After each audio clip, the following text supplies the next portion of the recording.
¿Qué tal, amigos? Con el gusto de siempre les saluda el profe Camacho. Hoy vamos a trabajar una cápsula donde explicaremos cómo encontrar el dominio y el rango de una función en base a su gráfica. Vamos a tener varios ejemplos de funciones representadas a través de su gráfica y desde el punto de vista visual identificaremos el dominio y el rango. Acompáñenme, bienvenidos.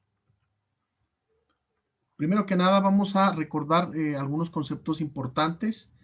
Uno de ellos es el conjunto de los números reales. ¿Qué son los números reales? Pues aquí nosotros en la imagen nos podemos percatar que es un espectro de números que abarcan números negativos, el cero, números naturales, fracciones de números enteros, números irracionales como pi, como la raíz cuadrada de un número primo.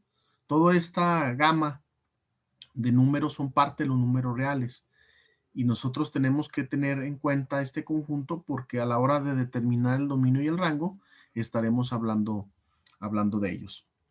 Bien, el dominio es el conjunto de números reales que puede tomar la variable independiente x, para los cuales la función está definida y se simboliza como DOM.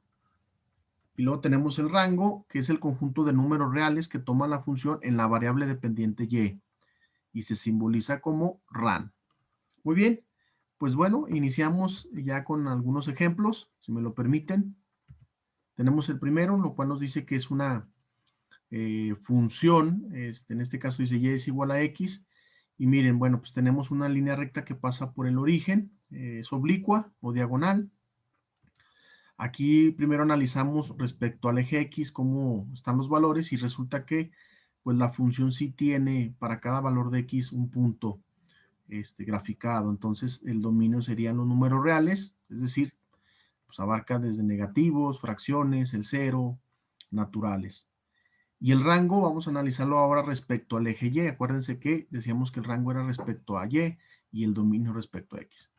En el caso del rango, observen que también de igual manera la gráfica maneja un punto para cada valor de Y.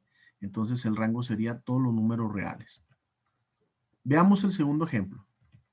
Aquí nosotros tenemos la función cuadrática y igual a x cuadrada que dibuja una parábola. Iniciamos con el dominio, nos damos cuenta que a lo ancho del eje x hay siempre un valor en la gráfica, entonces el dominio van a ser los números reales. Y ahora analizamos respecto al eje y. Ahí nosotros tenemos que nada más vamos a encontrar valores desde 0 hacia arriba en el eje y, entonces el rango sería los números reales mayores o iguales a 0. Veamos el tercer ejemplo. Aquí nosotros tenemos la función conocida como recíproca o inversa, y igual a 1 sobre x. Aquí nosotros nos percatamos primero en el dominio, vamos a hacer como una especie de representación. Vemos que siempre hay continuidad excepto en 0 para x. Entonces aquí podemos decir que el dominio serían todos los números reales excepto el 0, porque hay un hueco o una interrupción. Y le vamos a representar así, ¿verdad? Con el símbolo de los números reales, que es esta R característica, y diagonal que significa excepto el 0. Ahora analizamos para el rango, nos damos cuenta que sucede lo mismo, hay continuidad a lo alto del eje Y, pero en 0 hay un hueco o una interrupción, entonces el rango serían los números reales, excepto el 0 también. Vamos con el cuarto ejemplo, tenemos la función valor absoluto con un negativo al inicio. Primero analizamos para el eje X qué está sucediendo, pues resulta que siempre va a haber un valor en X graficado, por lo tanto el dominio serían los números reales. Ahora analicemos respecto al eje Y. Y resulta que aquí en Y nada más hay valores desde el 0 hacia abajo, hacia los negativos. Entonces decimos que el rango serían los números reales menores o iguales a 0. Menores o iguales porque sí toca el 0, ¿verdad? Se puede apreciar en la gráfica. Vamos con el 5, tenemos una función constante, dice Y igual a 5.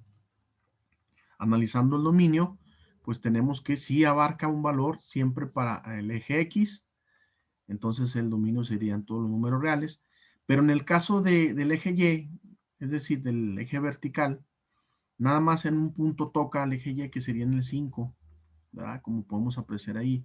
Entonces el rango nada más va a ser 5, ¿sí? Ya que nada más hay un punto por donde pasa la función respecto al eje Y. Finalmente vamos a cerrar con este ejemplo. Tenemos la función raíz cuadrada, y igual a la raíz cuadrada de x, analizamos primero el dominio y nos damos cuenta que el dominio abarca desde el 0 hacia los naturales o positivos del eje X. Entonces yo tengo que decir que el dominio serían los números reales mayores o iguales a 0. Y para el caso del rango, vamos a analizar respecto a Y qué está sucediendo y resulta que es algo similar, desde 0 hacia arriba, hacia los positivos de Y, pues entonces yo digo que el rango, perdón, serían los números reales mayores o iguales a 0. Muy bien, pues con esto hemos dado conclusión a la cápsula. Espero sea de su, ahora sí que les sirva y que les ayude a entender estos conceptos. Yo les mando un cordial saludo, un fuerte abrazo a todos. Muchas gracias.